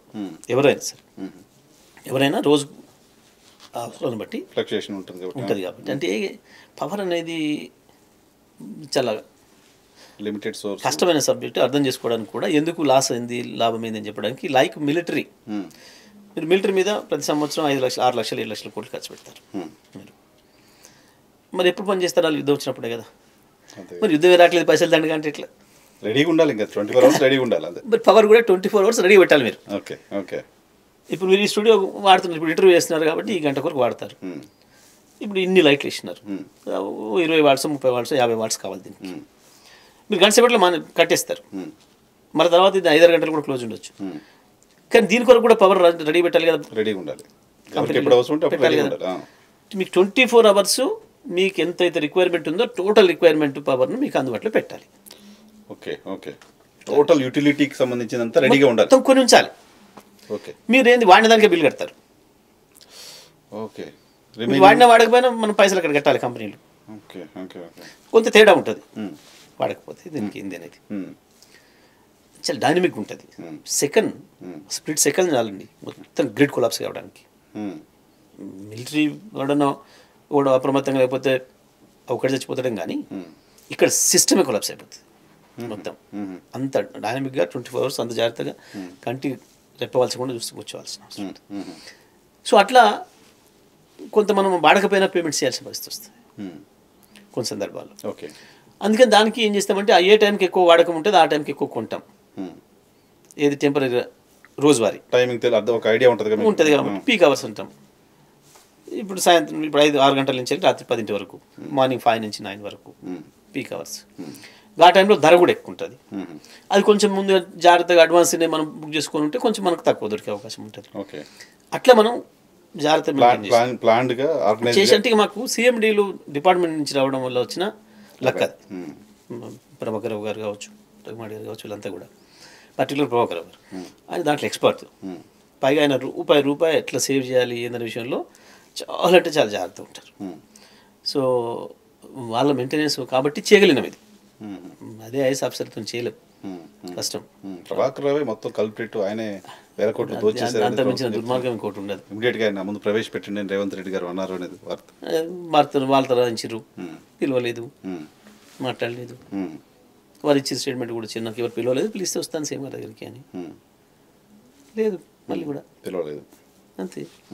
అంటే అర్థమైపోయింది వాళ్ళకి. వాళ్ళు మాట్లాడింది అంతా తప్పు, ఆయన మీద మాట్లాడమే, అసలు ఆయన మీద మాట్లాడడం అనేది ఉన్నారు న్యాయంగా చెప్పాలండి. పాప అంత గొప్పగా విద్యుత్తును తీసుకొచ్చి తెలంగాణ డెఫినెట్గా పవర్ ఆయన ఎక్స్పీరియన్స్ అంతా ఉపయోగపడింది కదా. బడ్జెట్ అదే ఐఏఎస్ ఆఫీసర్లు ఇవాళ జరుగుతుంది, ఇవాళ ఎందుకు జరుగుతుంది, మరి ఇవాళ ఎందుకు జరుగుతుంది? కరెంటు పోతుందనే గునుగుడు అయితే ఉంది తెలంగాణ రాష్ట్రంలో. మీ స్టూడియోలో పోవట్లేదా? అదే ఎందుకంటే పోతుంది, చూస్తున్నాం. అది గతంలో పోయిందా ఎప్పుడైనా? మీరు పెట్టిన రోజులు ఎందుకు తెలియదు కానీ మరి మీరు పెట్టిన దగ్గర నుంచి అయితే మా గవర్నమెంట్ 2 రోజులు పోలే కదా, తెలుస్తుంది. రీజన్ ఏంటో తెలియట్లేదు, బట్ కరెంట్ పోతుంది. అగ్రి, కరెంట్ పోతుందనే విషయం చాలా మంది మాట్లాడుకున్నారు. నాకు అది డౌట్ ఏంటంటే అప్పుడు ఎందుకు పోలేదు, ఇప్పుడు ఎందుకు పోతుంది? కేవలం నిర్వహణ, ఇంకేమైనా రీజన్ ఉందా? నిర్వహణ కాకపోతే ఈ జిల్లా ఇన్ఛార్జ్ మినిస్టర్ ఉన్నాడు, హైదరాబాద్ జిల్లా. 10 ఏళ్లలో నేను ఎప్పుడన్నా మీకు పవర్ కట్స్ అవుతాయి, పలానా టైంకు రిపేర్లు అవుతాయి అని చెప్పినా, అది చిన్న లైన్మెన్ లేదా ఏఈ, హయ్యర్ సైడ్ డిఈ, వాళ్ళ లెవెల్లో వాళ్ళు ఇచ్చుకోవాల్సిన స్టేట్మెంట్లు. వాళ్ళు మెసేజ్లు కూడా పంపుతారు. వాళ్ళ ఏ ఏరియాలో అయితే ఆ రోజు 1 గంట కొరకు 2 గంటల కొరకు ఏదన్నా లైన్ మార్చే పను, బ్రేక్ డౌన్ ఏదైనా అవసరం ఉందనుకుంటే, చెట్లు కుట్టేది ఏది ఉందనుకుంటే, మెయింటెనెన్స్ కొరకు అనుకుంటే ముందు రోజే సెల్లలో సమాచారం ఇస్తారు, ఆ లోకల్ పేపర్లో చెప్తారు. అక్కడి వరకు అయిపోతుంది. కానీ మంత్రి ఏకంగా జంట నగరాల్లో కరెంటు అవకాశం ఉంది 2 గంటల రోజు, ప్రతిరోజు ఉంటుంది ఎక్కడైనా మెయింటెనెన్స్ 3 నెలలకు 6 నెలలకు ఒకసారి చేస్తారు. అది కూడా మనం జోన్ పేపర్లో అక్కడ లోకల్గా ఏఈడి అలా ఇన్స్పెక్టర్ వాళ్ళు చేసుకుంటారు. దాన్ని బట్టి మనకు అర్థమవుతుంది వీళ్ళు ఏంది, వీళ్ళ పరిజ్ఞానం ఏంది, వీళ్ళ పరిపాలన అనుభవం ఏందని మనకు కనబడుతుంది. సో అది బాగా అన్ని రంగాల్లో, అది నాట్ ఓన్లీ పవర్ అంటే అందరం డైరెక్ట్గా డైలీ ఎక్స్పీరియన్స్ చేస్తాం కాబట్టి తెలుస్తుంది. అన్ని సెక్టర్లో లోపం కనబడుతుంది, మాకు బాగా కనబడుతుంది, ఇంకా మాకు బాగా అర్థమవుతుంది దాన్ని చూసి వచ్చిన వాళ్ళం కాబట్టి మాకు ఈజీ తెలుస్తుంది వీళ్ళు ఎక్కడ మిస్టేక్ చేస్తున్నారు, మీరు ఎక్కడ పొరపాటు చేస్తున్నారు. అది కొన్నిసార్లు ఏంటంటే బాధ అనిపిస్తుంది, అది పోతుంది కదా రాష్ట్రం పేరు చెడిపోతే నష్టం కదా రేపు. సరే డొమెస్టిక్గా ఇబ్బందులు రికవరీ చేయడం, not only power, all sectors total development, integrated development అంతా కూడా దెబ్బతింటుంది కదా. రెప్యుటేషన్ పోతే రేపు కష్టం అవుతుంది కదా. ఎక్కడెక్కడి నుంచో రిటైర్డ్ ఆఫీసర్లు ముంబై లైక్ ఎక్కడెక్కడ వాళ్ళు కూడా వచ్చి ఇక్కడ సెటిల్ అవుతున్నారు. అవును, హైదరాబాద్ లివబుల్ సిటీగా ఉంది వచ్చి చాలామంది. పాపం ఇప్పుడు వాళ్ళు మళ్ళీ అంతా కూడా బెంబెలెత్తున్నారు కదా. అది బ్రాండ్ ఇమేజ్ పోగొట్టుకుంటే వచ్చే నష్టం. బ్రాండ్ ఇమేజ్ పోగొట్టునని ముఖ్యమంత్రి గారు చెప్తున్నారు. సరే పొలిటికల్ మాట్లాడదాం, పొలిటికల్ ఇష్యూస్ ఉన్నాయి కొన్ని. బీఆర్ఎస్ బీజేపీ పొత్తు పెట్టుకుంటుందని చాలా పెద్ద ఎత్తున ప్రచారం జరుగుతుంది. ఇది ఆ ఇద్దరు కుట్ర, ఇద్దరు బీజేపీ అండ్ కాంగ్రెస్ ఇద్దరు కలిసి చేస్తున్న కుట్ర. ఏం ఆశించి? పొలిటికల్గా లాభం కావాలి. ఎట్లా లాభం ఉంటుంది వాళ్ళకి? తప్పకుండా మా నుంచి మైనార్టీలను దూరం చేయాలి, లేదా మేము బలహీనమైనమని చెప్పేసి ఒక మెసేజ్ బయటికి పంపాలి. ఆ తర్వాత కాలేదు అని అంటే ఏదో జరిగింది అని చెప్పేసి ఆ రకంగా మరొక మెసేజ్ ఇవ్వాలి, నారాజు చేయాలి. ఈ పొలిటికల్ ఉద్దేశాలు. ఇటు కాంగ్రెస్కి ఏమో మైనార్టీస్ని దూరం చేయాలి మా నుంచి అని, బీజేపీ కూడా అదే తప్పకుండా. ఇద్దరు అండర్స్టాండింగ్తో చేసుకుంటున్న కుట్ర తప్ప ఇది ఇంకోటి కాదు. మేము ఎప్పుడు కూడా మాట్లాడలేదు, ఎవరు కూడా చెప్పలే, ఎవరు మాట్లాడలే దానిపైన. ఇప్పుడు బీజేపీ వద్దు వద్దని మాట్లాడుతారు, కావాలని వాళ్ళు ఎప్పుడు అన్నారా? లేదు కదా. మేము ఎప్పుడు అనలే. కేసీఆర్ గారు ఢిల్లీకి వెళ్తున్నారు ఎన్డీఏ పెద్దలను కలవడానికి కూడా వార్తలు వచ్చాయి. అది వాళ్ళు సృష్టించిందే ఈ మహానుభావులు, వాళ్ళకి లీకేజీలు ఇచ్చుడు రాయించుడు. కొంత మీడియా కూడా ఇప్పుడు వాళ్ళ చేతిలో ఉంది కాబట్టి వాళ్ళకి అనుకూలంగా ఉండే మీడియాతో చెప్పి రాయించుకోవడం. పొత్తు ఉండదని బీఆర్ఎస్ పార్టీకి సంబంధించిన నాయకులు ఖండించడం కనపట్లేదు. కానీ పొత్తు ఉండదు, మేము అసలు తీసుకోమంటూ లక్ష్మణ్ గారు మాట్లాడారు, బండి సంజయ్ గారు మాట్లాడారు, కిషన్ రెడ్డి గారు మాట్లాడారు, మొత్తం టీం అంతా మాట్లాడారు. అసలు వాళ్ళని ఎందుకు అడుగుతారు పొత్తు? మాకు ఏం అవసరం? ఎందుకంటే వాళ్ళతో పెట్టుకుంటే నష్టమే తప్ప మాకు లాభం ఉండదు కదా. నష్టమైన పని మేము ఎందుకు చేసుకుంటాం? బీజేపీతో పొత్తనే ఎప్పటికైనా లాస్ వెంచరే. కానీ బీఆర్ఎస్ పార్టీ ప్రమాదంలో ఉంది. ఎన్డీఏ సపోర్ట్ ఉంటే, కేంద్రం మద్దతు ఉంటే, ఎన్డీఏతో మాకు వచ్చేది ఏంది? ఇప్పుడు తెల్లడికి మాకు అధికారం వచ్చేది. శాసనసభ ఎన్నికల ముందట ఆ మాట ఏమన్నా అంటే దానికి కొంచెం వీటికి బుర్ర ఉంది అనుకుంటాం. ఇప్పుడు పార్లమెంట్లో అయ్యేది ఏంది, వచ్చేది కేంద్ర మంత్రి అయిపోతారంట. చీగా అవసరమే లేదు. గా మంత్రి పదవులు గవి ఇట్లా వదిలేసి వచ్చినప్పుడు కేసీఆర్ ఈ పదవుల కొరకు ఏనాడు ఆలోచించలే, నేను పట్టించుకోలే. అది మాట్లాడడం చిల్లర ఆలోచన తప్ప అది ఇంకోటి కాదు. ఎందుకంటే మా వైపు నుంచి ఎప్పుడు ఆ చర్చ లేదు. వాళ్ళే మాట్లాడుకుంటారు, వాళ్ళే రాయించుకుంటారు, వాళ్ళే ఖండించుకుంటున్నారు. నిన్న సందర్భోత్సవం హరీష్ రావు గారు చెప్పినట్టున్నారు. నాకు ఎప్పుడైనా ఏదైనా మీడియా ఎదురు పడితే మాట్లాడితే చెప్తాం, దానికే ఉంది. కానీ అసలు చర్చ కూడా బీఆర్ఎస్ పార్టీ పైన బీజేపీ కూడా నెల రోజుల క్రితం వరకు చాలా సీరియస్ అలిగేషన్స్ చేస్తూ వచ్చింది. ఏంటంటే కాంగ్రెస్ ఎమ్మెల్యేలు కొంతమంది కేసీఆర్తో టచ్లో ఉన్నారు, తొందరలో కాంగ్రెస్ ప్రభుత్వం కూలిపోతుంది అని. ఎవరు? బీజేపీ వాళ్ళు. ఆ తర్వాత బీఆర్ఎస్ నాయకులు కూడా కొంతమంది ఈ ప్రభుత్వం 4 రోజుల్లో పడిపోతుంది ఇలాంటి మాటలు మాట్లాడారు, ఇంక్లూడింగ్ కేటీఆర్ గారు. కేటీఆర్ అనట్లేదు ఎప్పుడు తొందరలో కేసీఆర్ సీఎం అయిపోతారు. కేటీఆర్ ఇప్పుడు కేటీఆర్ ఇప్పుడు మాట్లాడలేదు. ఎవరో ఒకరిద్దరు నాయకులు ఇక్కడ లోకల్గా ఏదో కార్యకర్తలతో మాట్లాడుకుంటే ఏదో చెప్పినట్టున్నారు. కానీ అది మా వైపు నుంచి ఎప్పుడు కూడా లేదు. బీజేపీ ఎందుకంటుంది మీతో టచ్లో? బీజేపీ వాళ్ళని అలర్ట్ చేయడం కొరకు, వాళ్ళ ఫ్రెండ్స్ని అలర్ట్ చేయడం కొరకు, వాళ్ళ ఫ్రెండ్ సీఎంని అలర్ట్ చేయడం కొరకు బీజేపీ మాట్లాడే మాటలు. Revanth Reddy BJP friendly CM 100% కదా, అందులో డౌట్ ఏం. ఆయన చెప్పిండు కదా, డిఎన్ఏ ఆర్ఎస్ఎస్ బీబీపీ ఓపెన్గా చెప్పింది కదా ఆయన బహిరంగంగా. సో ఇప్పుడు రాహుల్ గాంధీకి అత్యంత నమ్మకమైన, అత్యంత ఇష్టమైన, అత్యంత దగ్గరి మిత్రుడిగా రేవంత్ రెడ్డి గారు ఉన్నారు కదా. లావాదేవీలో ఉన్నారు అని చెప్తున్నారు. ఎన్ని లావాదేవీలు ఉంటాయి?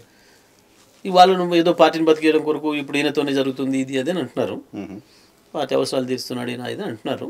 అది ఎంతవరకు నిజమో కానీ మొత్తానికి ఇప్పుడు ఆయన అంత దగ్గర అని మనం ఏదో అనుకోవడమే ఉత్తమ చెట్లే. ఇది కూడా గంతి, ఇది సాక్ష్యాలు ఉండవు కదా. Okay okay. అటువంటి పొలిటికల్ పాసింగ్ స్టేట్మెంట్స్ ఎవరో ఇస్తే వాటిని ఇప్పుడు ఈ భారతదేశంలో ఉన్నాయే 2 రాష్ట్రాలు. ఇప్పుడు అటు కర్ణాటక వచ్చింది, ఇక్కడ ఇది వచ్చింది. కర్ణాటక రాగానే ఆయన ఎవరు శివకుమార్ అంతమంతా ఆయన అన్నారు. ఇది కొత్తగా నిన్న మొన్న వచ్చింది కాబట్టి ఇప్పుడు ఈయన అంటున్నారు.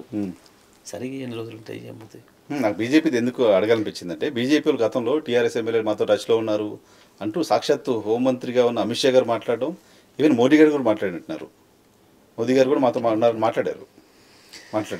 సో ఇప్పుడు వాళ్ళు మాతో టచ్లో ఉన్నారని కాకుండా కాంగ్రెస్ ఎమ్మెల్యేలు బీఆర్ఎస్తో టచ్లో ఉన్నారని అలర్ట్ చేస్తున్నారు వాళ్ళు. అంటే వాస్తవం కూడా మాట్లాడుకోవాలంటే ఎంత దిగజారిపోయిన విలువలు అనే దానికి మనం పార్టీ ఫిరాయింపులు తప్పు అని మనమే మాట్లాడుతున్నాం. చేస్తున్నారు అదే వేరే విషయం. కానీ ముందే చెప్పడం మాతో ఉన్నారు, మాకు షిండే దొరుకుతారు, ఇట్లాంటివి స్థాయిలో మాట్లాడడం ఎంత నైతిక విలువలని తుంగలో దూకి పరిపాలిస్తుంది బీజేపీ దేశాన్ని అనే దానికి ఉదాహరణ. స్థాయిలో మాట్లాడడం ఎవడో కిందోడు చిన్నోడు తెలుగుతో పాటు ఏదో మీడియా సంచలనం కొరకు కూడా మాట్లాడితే వేరు. స్థాయిలో కూడా మాట్లాడడం అంటే వాళ్ళు ఈ దేశంలో ఏ విలువలు పెంపొందిద్దాం అనుకుంటున్నారో, ఏ విలువల్ని నిలబెడదాం అనుకుంటున్నారో కనబడుతుంది. సో బీఆర్ఎస్ పార్టీకి భవిష్యత్తు ఉందా జగదీష్ రెడ్డి గారు తెలంగాణలో? 100% బీఆర్ఎస్ఏ శ్రీరామక్ష తెలంగాణకి, అందులో సందేహం లేదు. ఎందుకంటే మీరు నిన్ననే చూసినారు కేఆర్ఎంపీ పైన వారు అధికారులు పెట్టి వచ్చిండ్రు, పత్రికల్లో వార్తలు వచ్చినాయి. వారం రోజుల వరకు వాళ్ళు సపోర్ట్ చేయలేదు, కనీసం ముఖ్యమంత్రి బయటికి మాట్లాడలేదు. మొట్టమొదలు మేము బీఆర్ఎస్గా మేము ఎత్తుకొని మాట్లాడడం మొదలుపెట్టిన తర్వాత ఎదురుదాడి మొదలుపెట్టారు. ఎదురుదాడి చేసి తప్పించుకుందాం అనుకున్నారు, లేకపోతే మా మీద ఇద్దాం ప్రయత్నం చేశారు. ఎప్పుడైతే కేసీఆర్ గారు బహిరంగ సభ పెట్టి ప్రజలను ఒకటి చేసి నిజాలని బయట పెట్టిండో, తప్పని పరిస్థితులలో ఇవాళ దిగొచ్చి మళ్ళీ మేము అప్పచెప్పడం లేదు అని చెప్పారు శ్వేతపత్రం పెట్టి చర్చలు. అంటే ఇక్కడ ఏం జరిగింది? 2 జాతీయ పార్టీలకు ఈ రాష్ట్ర ప్రయోజనాలతో లెక్కలేదు, రాజకీయ ప్రయోజనాలు తప్ప.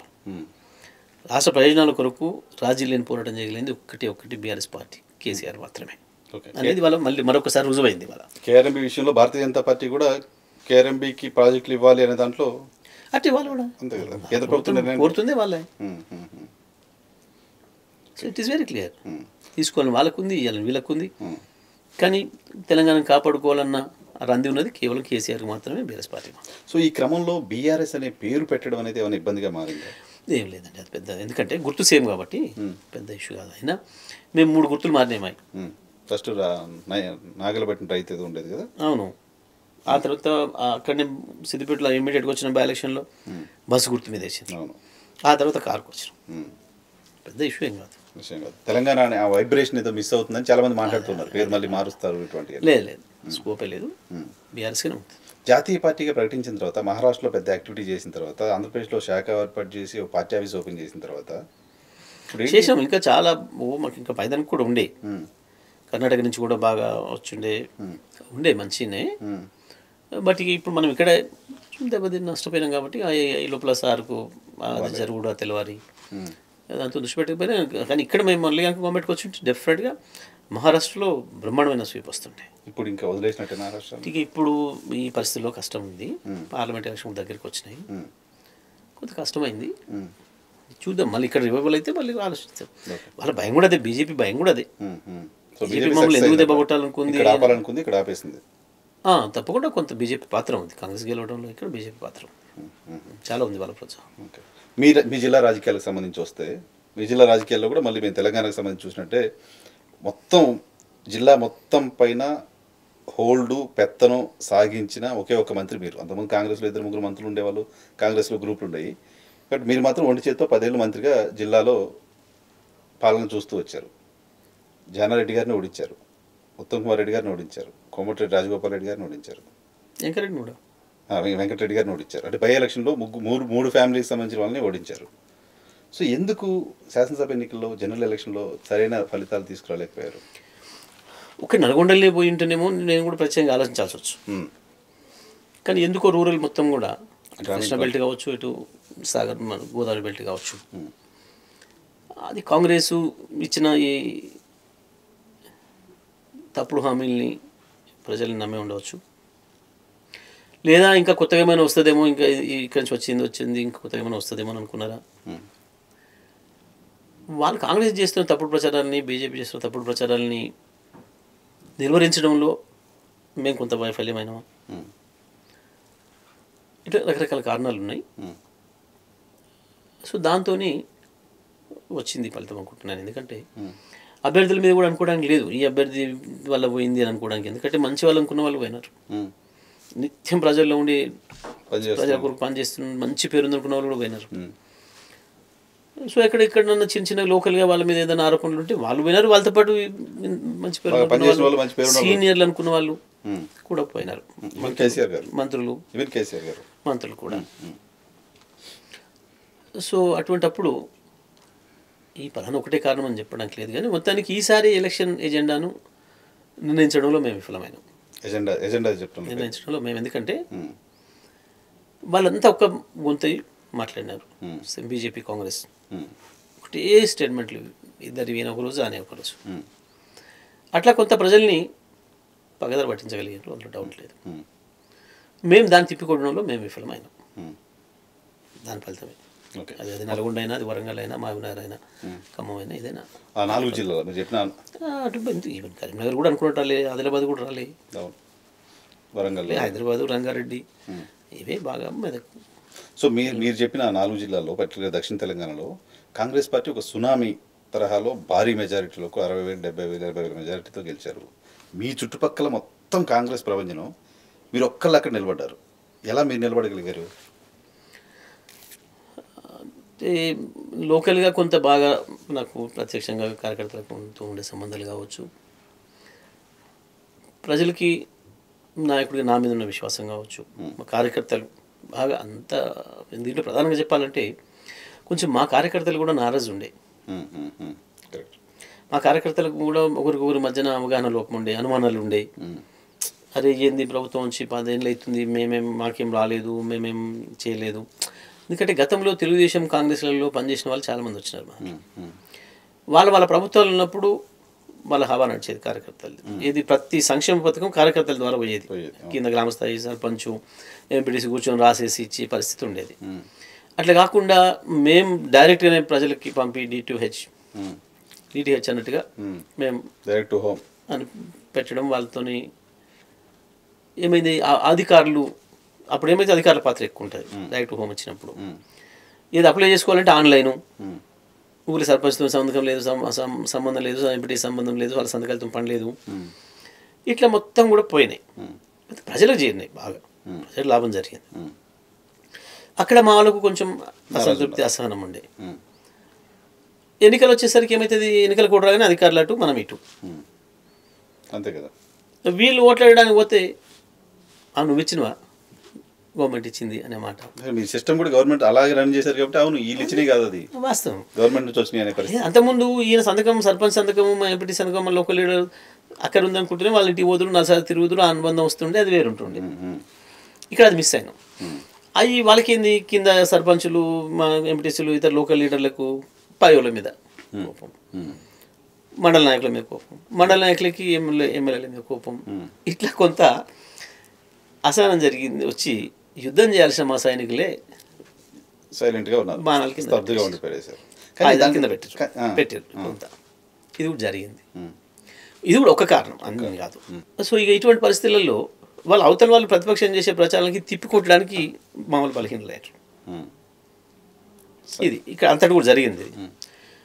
కొంచెం నా దగ్గర ఏంటంటే కొంచెం నేను మొదటి నుంచి ఆడకపోతే మాకు ఫ్రాక్షన్ టైప్ ఉండటము, అటు నా అపోనెంట్ కొంచెం దుర్మార్గంగా ఉండడం వాళ్ళు, దాంతో మా వాళ్ళు యాక్టివ్గా ఉండి రోజు బాగా నిత్యం ప్రజలు ఉండటం, వీళ్ళు ఓన్ చేసుకోవడం పథకాలన్నింటినీ కూడా, అట్లా కొంత పని జరిగింది. సో దాంతో మాకేంటంటే అన్నిటికి మించి మిగతా అంతటా ఒక తీరు ఉంటే మాకు ఒక తీరు ఉంటుంది. సూర్యాపేటలో ప్రశాంతంగా ఉండనిస్తే చాలు మమ్మల్ని, అట్లా వ్యాపారస్తులు ఎక్కువ, మమ్మల్ని ప్రశాంతంగా ఉండనిస్తే చాలు, మాకు ఏమి ఎక్కువ లేదు కానీ మాకు గుంజుకోకుంటే చాలు, ప్రశాంతంగా ఉండనిస్తే చాలు అనే ఒక వాతావరణం సూర్యాపేటలో ఉంటుంది. పైగా పీస్ ఎక్స్పీరియన్స్ చేస్తున్నారు చాలా బాగా. గతంలో ఎంత దుర్మార్గాలు ఉండే ఏముండే చూసినారు, 10 ఏళ్ళు ఎంత హ్యాపీగా నిద్రపోయినారు మంచిగా. వాళ్ళు అప్పుడు ఇక మిగతా విషయాలన్నీ వాళ్ళ చెవులకు పోలే, ఎవడు ఎక్కడైనా పోనీ పోయి, ఈడ మంత్రి గారు ఉన్నారు మంచిగా హ్యాపీగా ఉన్నాం, జగదీష్ రెడ్డి గారు ఉన్నారు మంచిగా హ్యాపీగా ఉన్నాం, సుఖంగా మన వ్యాపారం మనం చేసుకొని నిద్రపోతున్నాం అన్న భావన ఎస్టాబ్లిష్ అయింది బాగా. అది కూడా నన్ను సేవ్ చేసింది. ఓకే, గతంలో ఉన్న ఎక్స్పీరియన్స్ అనేది మీకు అక్కడ పనికి వచ్చింది. మా గతంలో కాంగ్రెస్తో ఉన్న ఎక్స్పీరియన్స్ వాళ్ళకి, ప్రజలకి, వ్యాపారస్తులకి అందరికి కూడా ఇప్పుడు బాగా పనిచేసింది. సో నాకు 2014లో అట్లా వేసినారు, టౌన్ మెజారిటీ ఇచ్చింది. 2018లో అట్లా చేశారు. మళ్ళీ ఇప్పుడు 23లో కూడా అదే పద్ధతిలో మెజారిటీ ఇచ్చింది. సో టౌన్లో ఎక్కువ ఓటింగ్ పర్సెంటేజ్ ఉండడం అనేది కూడా మీకు అడ్వాంటేజ్గా మారింది కాస్త. తప్పకుండా అక్కడే మెజారిటీ వస్తుంది, అది సేవ్ చేస్తుంది. అయితే ఈసారి లక్కీగా రూరల్లో కూడా వచ్చింది. అయితే అంత ఎదురుగాలిని తట్టుకొని కూడా చుట్టూ అంతా 50-50తోనే అయినప్పటికీ కూడా మా వాళ్ళు వాటన్నిటిని తట్టుకొని నన్ను నిలబెట్టుకున్నారు అసలు ప్రజలు. సో డెఫినెట్గా ఆ విజయం చిన్న విజయం కాదు మీకు. మీకు ఇక్కడ ఇప్పుడు టీఆర్ఎస్ నుంచి ఒక 56,000 మెజారిటీతో గెలిచినట్లు లెక్క, అంతే కదా? సో 10 సంవత్సరాల పాటు ఇక టీఆర్ఎస్ పార్టీకి మళ్ళీ అవకాశం లేదు. కేసీఆర్ గొంతు పిసికేస్తామా మేము, 10 ఏళ్ళు నేనే సీఎం అంటూ ఓపెన్గా రేవంత్ రెడ్డి గారు స్టేట్మెంట్ ఇచ్చారు. దాన్ని ప్రజలు ఒప్పుకోరు. ఎందుకంటే మనుషులు అంత విరవీగినట్టు ఉండకూడదు, డిగ్నిటీ పెరగాలి. ఎందుకంటే ఒకసారి ప్రతి పవర్లోకి వచ్చినావు, నీ యాటిట్యూడ్ మారాలి. వెంటనే నువ్వు అంతకుముందు ప్రతిపక్షంగా ఉన్నప్పుడు నువ్వు ఏం మాట్లాడినా ఏం చేసినా నువ్వు ఎట్లా ఎగిరినా వాళ్ళు పట్టించుకోరు. ప్రజలకు ఏముంటుంది, ఇప్పుడు మేము అక్కడ కూర్చోబెట్టిన ఆయన అనే భావన ఉంటుంది. కాబట్టి నీ హావభావాల్ని, నీ ప్రతి ఇంచును జాగ్రత్తగా గమనిస్తుంటారు. దించినా ఎక్కించినా ప్రజలు కదా మనం. అంతే కదా. నేను అంటే మాత్రం ప్రజలు చేస్తారు. ఇప్పుడు అంతెందుకు, వాళ్ళే అంటున్నారు, మా విమర్శకులే అంటున్నారు, ఏదో మీకు అహం పెరిగింది అందుకనే దించారు ప్రజలు అనే మాట. మరి ఇది దేనికి సూచన? పెరిగిందో లేదో కానీ మేమైతే ఆ మాట వినడంలే. మేము ఎప్పుడు కూడా ప్రతిపక్షాల మీద ఎన్నడూ కూడా మేము ఆ రకంగా వ్యవహరించాలి. 14 కానీ 18 కానీ ఎప్పుడు కూడా. పైగా 14లో గవర్నమెంట్ రాగానే సీఎం గారు ఒకటి మాట చెప్పారు, చలో జరిగింది జరిగిపోయింది అయిపోయింది, మన రాష్ట్రం మనకు కావాల్సింది వచ్చింది, మనకి పొరుగు రాష్ట్రాలు ఏవి శత్రువులు కారు, పర్టికులర్ ఆంధ్రప్రదేశ్ ప్రజలు మన శత్రువులు కారు, వాళ్ళని మీరు జాగ్రత్తగా కడుపులు పెట్టి చూసుకోవాలి. పక్కన కర్ణాటక ఎంతో, మహారాష్ట్ర ఎంతో, ఒరిస్సా ఎంతో, ఆంధ్రప్రదేశ్ కూడా అంతే. మనం వేరు వేరు దేశాలు కాదు, శత్రుత్వాలు భయం ఉండేది కాదు బట్ అని మా మినిస్టర్స్కి అందరికి ఫస్ట్ క్యాబినెట్లో చెప్పాడు. ఏదైనా ఇష్యూస్ వస్తే సిటీలో పర్టికులర్గా అటు ఆంధ్రప్రదేశ్ సంబంధించిన వాళ్ళకి, మన వాళ్ళకి, సెటిలర్స్కి, ఇక్కడ వచ్చిన వాళ్ళకి, మన లోకల్ వాళ్ళకి ఏదైనా వస్తే మీరు వాళ్ళని దగ్గర తీసుకోండి, అవతల వాళ్ళని వీళ్ళకి సంజాయించి పెట్టండి. ఆ రకమైన కాన్ఫిడెన్స్ ఇవ్వాలి మనం. ఎందుకంటే మనం ఇప్పుడు రాష్ట్రాన్ని నడుపుతున్నాం, ప్రతి ఒక్క రక్షణ మన బాధ్యత. వాళ్ళకు కాన్ఫిడెన్స్ ఇవ్వడం అనేది మన బాధ్యత. అట్లా ఉండండి మీరు అందరూ కూడా అని చెప్పింది స్పష్టంగా. అంటే గంత మ్యాగ్ననిమిటీ ఉండాలి ఒక లీడర్కి. కానీ పాపం ఆయనలో అది లోపం కనబడుతుంది బాగా. అది ఆయన నాయకుడిగా నిలబెట్టలేదు, పాలకుడుగా వెళ్తున్న కాదు, నాయకుడు కూడా నిలబెట్టదు.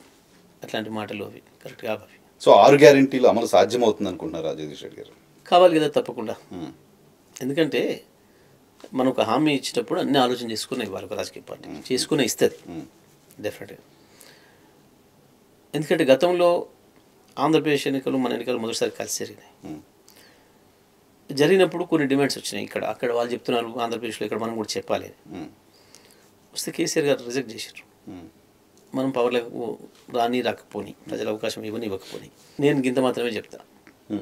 ఎందుకు అంటే ఇవాళ మనకు చూస్తున్న బడ్జెట్లో ఎంతవరకు అయితే సాధ్యమవుతుందో, అమలు సాధ్యమవుతుందో గంతే ఇస్తాను నేను, అంతమించి మాత్రం ఇవ్వను 80% అని చెప్పి మాకు బ్లంట్గా రిజెక్ట్ చేసిండు. 2018 ఎలక్షన్ల ముందు కూడా ఇట్లాంటివి వచ్చినాయి కొన్ని. మా వాళ్ళు వచ్చి మనం ఇది చెప్పాలి, అది చెప్పాలి, అది చెప్పాలి. అప్పుడు కూడా 2 లక్షలు మాకు చెప్పాలి అని చెప్పాను. కాంగ్రెస్ ప్రామిస్ చేసినప్పటికీ చెప్పను అని చెప్పాను కేసీఆర్ గారు. నో, ప్రజలు మళ్ళీ పెట్టుకోరో ప్రజలు ఇష్టం. కానీ నేను మాట ఇచ్చి నా ఇంటి ముందర వచ్చి వాళ్ళు కూర్చునే పరిస్థితి తెచ్చుకోను, నేను ఇవ్వనంటే ఇవ్వనని చెప్పాను. అంటే వీళ్ళకేం మన నమ్మకం ఉంది. అప్పుడు ఎవరో అడిగినట్టున్నారు ఆయన్ని కూడా, అంత మరి ఇట్లా హామీలు ఇస్తున్నారు సాధ్యమవుతుంది అంటే, ఎందుకు కాదు మేము చేసి చూపిస్తాం, వీళ్ళకి చేతగాలి, వీళ్ళకి ఢిల్లీతో మంచిగా లేక వీళ్ళు చెడగొట్టుకున్నారు, మేము ఢిల్లీతో మంచిగా ఉంటాం, కేంద్రంతో మంచిగా ఉండి మేము తెచ్చుకుంటాం అని మాట చెప్పినారు వీళ్ళు. దాంతోపాటు కేసీఆర్ తిన్నదే 1,00,000 కోట్లు తినేస్తున్నాడు, అది ఆపితే చాలు చేయొచ్చు అన్నారు. సో కాబట్టి తప్పకుండా వాళ్ళు అమలు చేయాల్సిందే. 6 డిమాండ్లు, 6 కాదు 420 420 మీరు బుక్ చేశారు దాని మీద కూడా డెఫినెట్గా 420 హామీలు అమలు చేయాల్సిందే కదా డెఫినెట్గా. ఎందుకంటే ఆ అమలు సాధ్యమైంది అన్నప్పుడు మాత్రమే ఇవ్వాలి హామీ. నువ్వు అది కాదని తెలిసిస్తే కూడా నువ్వు నేరం అవుతుంది. అమలు సాధ్యం కాదు అని తెలిసిస్తే కూడా నేరం అవుతుంది తప్పకుండా. సో ప్రజలు వాటిని నమ్మారు కాబట్టి వాటిని ఫుల్ఫిల్ చేయాల్సిన బాధ్యత ప్రభుత్వానికి తప్పకుండా ఉంది. అలాగే మార్గాలు కూడా చెప్పారు వీళ్ళు. మీరు అన్నట్లేదు అవినీతి జరుగుతుంది, దాన్ని కంట్రోల్ చేస్తే కొన్ని కోట్లు మిగులుతాయి, ఢిల్లీ ప్రభుత్వంతో మంచి లేడు, కేంద్ర ప్రభుత్వంతో మంచిగా ఉంటే అక్కడి కూడా చాలా నిధులు వస్తాయి అని చెప్పినారు. సో మరి కేంద్రంతో ఉన్న ఒప్పందాలు ఏందో వీళ్ళకు అదేందో తప్పకుండా తెచ్చి ఇవ్వాల్సిందే డెఫినెట్గా. అదే కదా టీఆర్ఎస్ ప్రభుత్వానికి సరిగ్గా చేయొస్తలేదు, వీళ్ళకు సరిగ్గా లేదు, మేమైతే తప్పకుండా చేస్తాం, బాగా చేస్తాం, దీనికంటే గొప్పగా చేస్తాం అని కదా మీరు ప్రజలు నమ్మించింది. మీ మేనిఫెస్టోని కూడా నమ్మిరు కాబట్టి ప్రజలు మీకు ఓట్లు వేసారు. కానీ నిన్న ఒక స్టేట్మెంట్ రేవంత్ రెడ్డి గారు చూశారు, 6 గ్యారెంటీలు అమలు కావాలంటే ఇప్పుడు 2 అమలు అవుతున్నాయి, 2 చేస్తున్నాము, మిగతాయి కూడా అమలు కావాలంటే పార్లమెంట్ ఎన్నికల్లో మాకు 14 సీట్లు ఇవ్వాలి అని ఒక స్టేట్మెంట్ ఆయన చూశారు. మేనిఫెస్టోలో లేదు కదా, పార్లమెంట్ ఎలక్షన్ మేనిఫెస్టో లేదు కదా, కాంగ్రెస్ పార్టీ ఎన్నికల మేనిఫెస్టోలో అది లేదు కదా. అప్పుడు లేదని కొత్తదాన్ని చేస్తే ప్రజలు ఎట్లా ఒప్పుకుంటారు? నీకు కావాలి, నీకు ఇచ్చిండ్రు, నువ్వు ఇస్తాననేది రాష్ట్ర ప్రభుత్వం ద్వారా ఇచ్చిండ్రు, నువ్వు దాంట్లో అలా రాయలే ఈ రాష్ట్రం నుంచి 14 ఎంపీలో 16 ఎంపీలో ఇస్తేనే ఇవి వస్తాయి అని దాంట్లో నువ్వు పెట్టలే. అప్పుడు పెడితే ప్రజలు ఆలోచించుకునే వాళ్ళు అప్పుడే. కానీ కేంద్రంలో ఇప్పుడు మాట్లాడడానికి ఇప్పుడు మాట్లాడడానికి లేదు. కేంద్రంలో కాంగ్రెస్ గవర్నమెంట్ కూడా వస్తే ఇంకా ఈజీగా ఇవ్వచ్చు, సో మాకు సహకరించండి అని ప్రజలకు చేస్తున్నారు. అప్పుడు ఇప్పుడు ఉంటే అప్పుడు ఆలోచించుకుంటారు ప్రజలు. ఎన్నికల మేనిఫెస్టోలో కనుక ఇది పెట్టుంటే ఇప్పుడు వేస్తే సరిపోదు, ఢిల్లీ తప్పకుండా పార్లమెంట్ కూడా వేయాల్సిందే, 2 వేసేటట్టు అయితేనే ఇవన్నీ అమలు చేస్తామని చెప్పలేదు అన్నాడు. చెప్పలేదు. మీరు కొత్తగా చెప్తారంటే ప్రజలు ఒప్పుకుంటారు. చూడాలి ఆ స్టేట్మెంట్ ఎలా సమర్థించుకుంటుంది మరి కాంగ్రెస్ పార్టీ. సర్ప్రైజింగ్ అనిపించింది. సరే, చివరిగా మీరు మొత్తం రాష్ట్రంలో ఎన్ని పార్లమెంట్ స్థానాలు బీఆర్ఎస్ పార్టీ గెలవగలదు అనుకుంటున్నారు? అన్నిట్లో మేమే పోటీలో ఉంటాం, అందులో సందేహం లేదు. మాకు కాంగ్రెస్కి పోటీ ఉంటుంది అన్నిట్లో కూడా. బీజేపీ ఎక్కడ కూడా పోటీలో ఉండే అవకాశమే లేదు. వాళ్ళు గతంలో గెలిచిన 4 సీట్లలో కూడా వాళ్ళ మీద తీవ్రమైన వ్యతిరేకత ఉంది. ఎందుకంటే ఈ 5 సంవత్సరాల కాలంలో కేంద్రంలో ప్రభుత్వం ఉన్న వీళ్ళు ఒక్క రూపాయి కూడా అదనంగా ఇక్కడికి తెచ్చింది కానీ వాళ్ళ కాన్స్టిట్యున్సీలకు కూడా ఏదన్నా సర్వీస్ చేసింది కానీ లేదు వాళ్ళు ఎక్కడ కూడా. సో కాబట్టి వాళ్ళు ఫెయిల్ అయి ఉన్నారు ప్రజల దృష్టిలో. కాబట్టి అవి కూడా మాకే రావాలి తప్ప, ఎందుకంటే వాళ్ళందరూ మొన్న ఎమ్మెల్యేలకు పోటీ చేస్తే అక్కడిని మేము ఓడగొట్టినాం, అందరినీ మా బెదిరి ఓడగొట్టారు అక్కడ ప్రతి ఒక్కరిని కూడా. సో కాబట్టి బీజేపీకి స్కోప్ లేదు. డెఫినెట్గా కాంగ్రెస్ మాకు మధ్యనే ఉంటుంది, మాకే ఎక్కువ సీట్లు వచ్చే అవకాశం ఉంది డెఫినెట్గా. ఎందుకంటే ఇప్పటికే మొదలైంది ఆ అబద్ధాలు చెప్పడం అనేది స్టార్ట్ చేసిండ్రు. ఏది ఇప్పుడు అదే ఇవన్నీ అమలు జరగాలంటే మాకు ఇన్ని సీట్లు ఇవ్వాలి ఇట్లాంటి తోటి మాటలు. అది ఇప్పుడు నడుస్తుంది కానీ ఎన్నికలు స్టార్ట్ అయితే మాట్లాడలేడు. అది బ్లాక్ మెయిల్ కిందకి వస్తుంది. ముఖ్యమంత్రి అబద్ధాలు మాట్లాడితే ఎలక్షన్ కమిషన్ కూడా ఊరుకోదు. సో కాబట్టి మాకు డెఫినెట్గా మెజారిటీ స్థానాలు బీఆర్ఎస్. ఎందుకంటే ఇప్పటికే ప్రజల్లో మొదలైంది చర్చ, అరే కాంగ్రెస్ ఆగాయా కరెంట్ గయా అవునా ఇలాంటి నినాదాలు కింద ప్రజల నుంచి వస్తూ ఉన్నాయి, చూస్తూనే ఉన్నారు అప్పుడే. సో కాబట్టి ఇంకోటి ఏంది, తెల్లవారు ఇస్తాడు 9వ తారీఖు అన్నాడు రైతు బంధు 9 నాడే 15,000 ఇస్తా అన్నాడు. రుణమాఫీ 9 నాడే తప్పకుండా మా సోనియమ్మ తీసుకొని వచ్చేస్తే అది ఇచ్చేస్తామని చెప్పినారు. అయిపోయింది. తర్వాత మళ్ళీ ఏదో 100 రోజులు అన్నాడు, దగ్గర పడుతున్నాయి. దానికి కూడా ఇంకేం చప్పుడు లేదు దాంట్లో. అప్పుడు ఇస్తే 10,000 వస్తుంది మీకు, ఎలక్షన్ తర్వాత ఇస్తే 15,000 తీసుకోండి అని చెప్పినాడు. ఇప్పటికి కూడా 10,000 ఇస్తా అన్నాడు, అది కూడా ఇవ్వలేదు. ఇప్పుడు కూడా 2 ఎకరాలకు మించి కూడా ఇవ్వలేదు. 2-2.5 ఎకరాలు కొంతమంది పడ్డది ఎకరాలు, ఒకరికి 2 3 ఎకరాలు పడింది అంటున్నారు. అంతే తప్ప గతంలో కేసీఆర్ గారు ఇచ్చినప్పుడు ఈ రోజు సాయంత్రం వరకు మీకు ఇది పడుతుంది అంటే ఎకరానికి టక్కమని ఎకరం లోపు అందరికీ పడిపోయింది. మళ్ళీ తెల్లవారు మర్నాడు సాయంత్రం ఇవాళ 2 ఎకరాలు పడుతుంది అంటే 2 ఎకరాలు పడిపోయింది మొత్తం కూడా. ఆ పద్ధతిలో చెప్పిన ప్రకారం పోయింది. ఇప్పుడు లేదు, ఇది ఎవరికి ఇస్తున్నారో చెప్తలేరు, ఎట్లా ఇస్తున్నారో చెప్తలేరు. ఒక ఆయన కార్యక్రమం ఉన్నాయని పడుతుంది, ఒక ఆయన 15 కోట్ల పడుతుంది. డబ్బులు లేకుండా రైతు బంధుకు సంబంధించిన డబ్బులు రిజర్వ్ చేసి పెట్టి ఉండే, వాస్తవానికి ఉన్నాయి కాబట్టి పోయి కంప్లైంట్ చేశారు. ఇవ్వకుండా 3 రోజుల ముందర పోయి ఆ నిధులు ఉండే. అప్పుడే కదా రైతులకు ఆశ పెట్టింది, వద్దంటే రైతులకు కోపం వస్తుందని చెప్పి. ఇప్పుడైతే 10 వారం ఆగుండ్రి, 3వ తారీఖు అయిపోతే 9 నాడు 15,000 తీసుకుందరు అని చెప్పారు. రుణమాఫీ కూడా 6 రోజు తీసుకుందని చెప్పారు. అయిపోయింది, మాట తెలిపోతుంది మొత్తం. 2 లక్షల 200 యూనిట్లకు అందరికి కూడా ఉచిత కరెంట్ అన్నారు. ఇప్పుడు మరి నిర్ణయాలు వస్తున్న వార్తలను బట్టి చూస్తే అది కూడా ఎగ్గొట్టే పరిస్థితిలో ఉన్నది. టైం బాండ్ పెట్టారు, ఆ పర్టికులర్ టైం బాండ్ అని ఏదేదో కిరికిర్లని ఇప్పుడు పెడుతున్నారు మొత్తం. వాటిని చూస్తే ప్రజలు ఇప్పుడు ఫస్ట్ నుంచి అమలు చేస్తామంటున్నారు, మార్చి ఫస్ట్ నుంచి అంటున్నారు. తేలిపోతుంది ప్రజల్లో. వీళ్ళే చెప్పినారు కట్టకండి బిల్లులు అని మొత్తం. ఓపెన్గా స్టేట్మెంట్ ఇచ్చారు మంత్రులు అయిన తర్వాత. ఆయన అయితే మా జిల్లా మంత్రి అయితే రైతు బంధు వస్తలేదని చెప్తూ కొట్టమన్నాడు. అన్నది రైతులు, మనం నువ్వు నేను కాదు కదా, రైతు బంధు వచ్చేది వాళ్ళకి కాబట్టి రైతులు అడుగుతారు ఇంకా వస్తలేదు అని చెప్తూ కొట్టాడు అని మాట్లాడినాడు. అర్థమైపోయింది వీళ్ళ అహంకారం, వీళ్ళు ఏంది, వీళ్ళ మోసకరితనం ప్రజలకు అర్థమవుతుంది. కాబట్టి దాని ప్రభావం కూడా పార్లమెంట్ మీద ఉండబోతుంది. తప్పకుండా ఇక్కడ మళ్ళీ కాంగ్రెస్ కాదనంటే ఇవ్వాల్సింది బీఆర్ఎస్కే తప్ప ఇక్కడ బీజేపీ స్కోప్ లేదు, బీజేపీకి నాయకుడు దిక్కులేడు, దాన్ని నడిపెట్టుడు లేడు. దానికి పైగా గతంలో ఒక నలుగురిని గెలిపిస్తే వాళ్ళ పర్ఫార్మెన్స్ ఏం బాగలేదు, ఇవన్నీ కూడా చూసినారు. కాబట్టి తప్పకుండా మళ్ళీ బీఆర్ఎస్కే అవకాశం ఉంది. పార్లమెంట్లో మెజారిటీ సీట్లు కూడా మాకే వస్తాయి. Right sir. చివరిగా ఎందుకు కేసీఆర్ గారు అసెంబ్లీకి రాలేదు అనేది ఒకటి బాగా రావట్లేదు అని పెద్ద ఇష్యూ కాదు అది. అసెంబ్లీకి రావడం రాకపోవడం అనేది పెద్ద సమస్య కాదు. అది వస్తాను టైం తనకి అంత కాలం ఆ విషయం అందరికీ కూడా తెలుసు. అది టైం దాటిపోతుందని చెప్పి ఆ రోజు వచ్చేసేసి ప్రమాణ స్వీకారం చేసిపోయినారు. చూసారు అందరు కూడా. వచ్చి గంటల తరబడి అక్కడ కూర్చోవడం అనేది ఇంకా కష్టమైన విషయం. మేము వెళ్తేనే మాట్లాడడానికి కూర్చొని మాట్లాడడం కష్టం, బెడ్ మీద పడుకొని మాట్లాడుతున్నారు ఇప్పటికి కూడా. ఇప్పుడు కూడా స్టేజ్ ఆ బెడ్ ఉంటుంది కదా, ఆ బెడ్ మీద పడుకొని మేము పోయినప్పుడు కొంచెం పైకి లేపేసేసి మాట్లాడుతున్నారు. అది ఇంకా బాగా నొప్పి వస్తుంది, ఎక్కువసేపు అట్లా కానీ కూర్చుంటే బాగా నొప్పి వస్తుంది. సరే ఎవరైనా విమర్శలు తీసుకుని పెద్ద అక్కర్లేదు. వీళ్ళు నడిపి అసెంబ్లీ భయపడిపోయాడు, బయటకు రావట్లేదు, ఇట్లాంటివి చాలా పుట్టించారు వాళ్ళ మాజీ బాసులు అందరూ.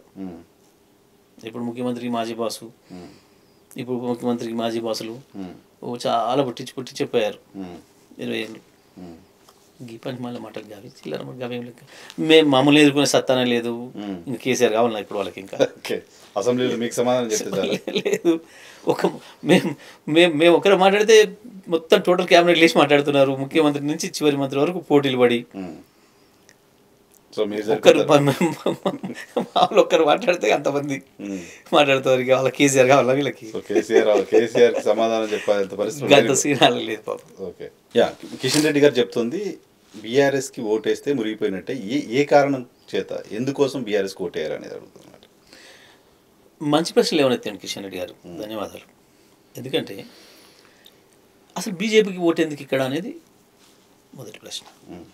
ఇస్తే మీ నలుగురు ఏం చేసిండ్రు ఈ రాష్ట్రానికి? నువ్వు మంత్రివి, నువ్వు శాసనసభలో నేను ఓడగొడితే తప్పించుకొని పోయి పొరపాట్ల ఏదో అక్కడ పార్లమెంట్కి ఎన్నికైనందుకు మంత్రికి కూడా నీకు అవకాశం ఇచ్చారు. ₹1 తెలంగాణకు తీసుకొచ్చింది ₹1 అని చెప్తాడా కిషన్ రెడ్డి కావచ్చు, ఆ మిగతా ముగ్గురు పార్లమెంట్ సభ్యులు కావచ్చు. అసలు పార్లమెంట్లో ఒక ప్రశ్న వేసిన దిక్కులేదు వీళ్ళు. తెలంగాణ ప్రయోజనాల కొరకు ఒక్కరోజు మాట్లాడిన దిక్కులేదు వీళ్ళు ఎప్పుడు కూడా. తెలంగాణ హక్కుల కొరకు హయ్యెస్ట్ పార్లమెంట్లో లేవనెత్తింది, మాట్లాడింది, కొట్లాడింది మా పార్లమెంట్ సభ్యులు. రాజ్యసభ కావచ్చు, లోక్సభ కావచ్చు. ప్రత్యేకించి మొన్న చూసిరు ప్రజలు కేఆర్ఎంబీ విషయం రాగానే కొట్లాడితే మళ్ళీ కేసీఆర్ పాపం కాలు నొప్పున్నా ఆరోగ్యం సహకరించకపోయినా లేచి వచ్చి మళ్ళీ ఆయన కొట్లాడండి తప్ప, ప్రజలకు వచ్చింది తప్ప ఒక్క బీజేపీ నాయకుడు కానీ ఒక్క కాంగ్రెస్ నాయకుడు కానీ ఎవరైనా మాట్లాడినరా తెలంగాణ కొరకు? ఇవాళ మేము కొట్లాడబట్టే కదా, కేసీఆర్ యుద్ధంలో దిగబట్టే కదా ఇవాళ ప్రభుత్వం వెనక్కి తగ్గి అసెంబ్లీలో ప్రాజెక్టులు అప్పగించము అని చెప్పి ప్రకటన చేయాల్సి వచ్చిన పరిస్థితి వచ్చింది. బీఆర్ఎస్ ఒత్తిడితోనే కదా. ఇది ప్రజలకు స్పష్టంగా చూపిస్తూ ఉంది. మళ్ళీ తెలంగాణ ప్రజల ప్రయోజనాలు రక్షించాలి అంటే బీఆర్ఎస్ అవసరం, కేసీఆర్ అవసరం అనే మాట. తప్పకుండా అతి పెద్ద జీవనమరణ సమస్య మనకు కృష్ణనీళ్ళు రేపు. అసలు గోదావరి నీళ్ళు కూడా ఉంది, గోదావరి మీద కొంత మనం బెటర్ ఉన్నాం, ఇబ్బంది లేదు. అయినా సందర్భం వస్తే ఆడ కూడా కొట్టాడాల్సి వస్తుంది.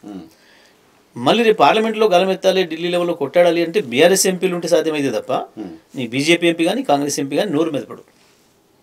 ఎందుకంటే వాళ్ళకి 2 రాష్ట్రాలలో అవసరం ఉంటుంది, అధిష్టానాలు ఉంటాయి కాబట్టి నోరు తెలవరు. మళ్ళీ కొట్లాడాల్సింది, ప్రజల కొరకు నిలబడాల్సింది బీఆర్ఎస్. కాబట్టి బీఆర్ఎస్ పార్లమెంట్ సభ్యుల్ని 16 మందిని గెలిపిస్తేనే తెలంగాణ ప్రజలకు ఉపశమనం దొరుకుతుంది, తెలంగాణ హక్కులకు న్యాయం జరుగుతుంది, హక్కుల కొరకు కొట్లాడటానికి మనం అక్కడ సైనికులు పంపుకున్నట్టు అవుతుంది. కాబట్టి తప్పకుండా బీఆర్ఎస్ పార్టీకి ఓటేయాల్సింది తప్ప పార్లమెంట్లో బీజేపీకి వేస్తే అది మురిగిపోయినట్టే అర్థమైపోయింది.